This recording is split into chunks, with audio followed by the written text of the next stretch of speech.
Aujourd'hui, la Chine montre la confiance face aux turbulences économiques. En tout cas, c'est le message que j'ai retenu après la conférence de presse qui a été tenue hier, le 28 avril, par le Bureau d'information du Conseil d'État, qui a clairement illustré la détermination de la Chine à stabiliser son économie tout en naviguant dans un contexte international turbulent.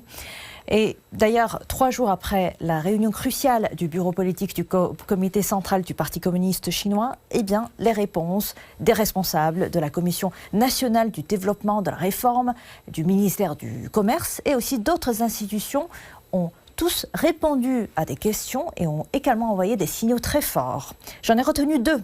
Le premier signal que j'ai retenu, en effet, la Chine dispose encore aujourd'hui d'un coffre à outils politiques très réactive et très ciblée.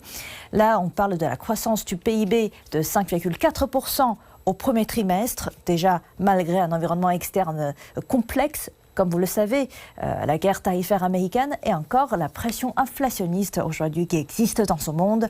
Et en effet, c'est déjà un très bon signe. Et en même temps, la Chine dispose de différentes manières pour stabiliser l'économie et garder l'équilibre. Et d'ailleurs, comme l'a précisé le vice-président de la Commission nationale du développement, M. Zhao Chengxin, les politiques prévues et des politiques nouvelles seront déployées massivement à partir du 2e trimestre. Et là, vous allez pouvoir voir l'effet d'ici 3 mois. Et anticipation, c'est également couplé avec des mesures sectorielles, surtout des mesures en lien avec le logiciel industriel, voire les mesures pour encourager le développement de l'intelligence artificielle.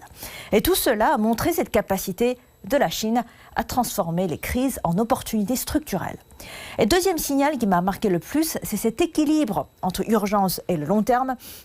La Chine a en effet sorti les 5 axes, les 5 stratégies pour rebooster son économie, précisément soutenir l'emploi, restabiliser l'environnement du commerce extérieur, stimuler la consommation et aussi encourager l'investissement et bien sûr de créer un environnement encore plus favorable à un développement stable. Et ces axes révèlent en effet une approche duale. Alors concrètement, de quoi s'agit-il? À la fois des solutions immédiates, c'est-à-dire aider aux entreprises exportatrices pour se tourner davantage vers le marché intérieur de Chine, pour explorer ce marché grandiose de 1,4 milliard de personnes, et aussi de booster les formations professionnelles ou encore des visions stratégiques. Et de l'autre côté, l'intégration de l'intelligence artificielle pour les 700 scénarios industriels et le soutien au logiciel industriel, qui sont des secteurs clés pour l'autonomie technologique de Chine. Et là, vous voyez qu'il y a déjà une combinaison des deux côtés, à la fois des mesures urgentes et aussi des mesures pour un avenir beaucoup plus longtemps. Et de l'autre côté, ce qui m'a intéressé le plus, c'est qu'aussi cette attitude de la Chine qui rassure les acteurs économiques pour sa capacité à contrer les chocs externes, notamment des tarifs douaniers américains. Entre le pragmatisme et l'ambition, la Chine montre qu'elle maîtrise à la fois l'art de la gestion de différentes crises et en même temps la construction d'un avenir de la haute technologie. Et donc, la clé réside dans cette synergie entre les réponses rapides et des réformes profondes.